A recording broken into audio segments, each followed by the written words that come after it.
Avez-vous connu, vous aussi, la page blanche? C'est-à-dire lorsqu'on démarre une nouvelle collection, on se retrouve avec, oui, une page blanche, un vide. Qu'est-ce que je vais créer cette collection, cette saison? Par quoi je vais commencer? Alors déjà, dans l'industrie de la mode, on a les salons de tissus qui nous appellent alors qu'on est en train de finir une collection.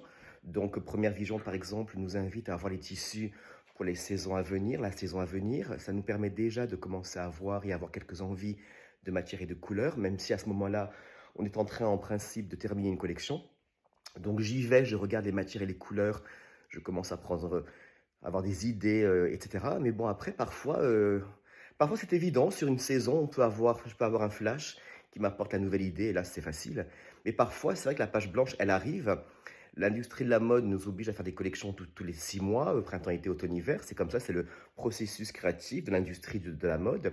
C'est à la fois excitant parce qu'avoir des contraintes, ça permet vraiment d'établir, un calendrier, un planning, de se coller dedans et après d'apporter toute sa créativité. Donc oui, la page blanche lorsqu'elle est là, en tout cas en ce qui me concerne, je démarre toujours, par, dessiner mes anciennes pièces, des anciennes collections, des choses que j'aime, que j'ai envie de retravailler. Ça peut me permettre de débloquer mon processus créatif en dégourdissant ma main et en mettant mon esprit en phase créative, face au mur d'inspiration que j'ai peut-être fait évoluer, mais pas forcément, ça dépend les saisons, les choses qui se sont passées dans ma vie.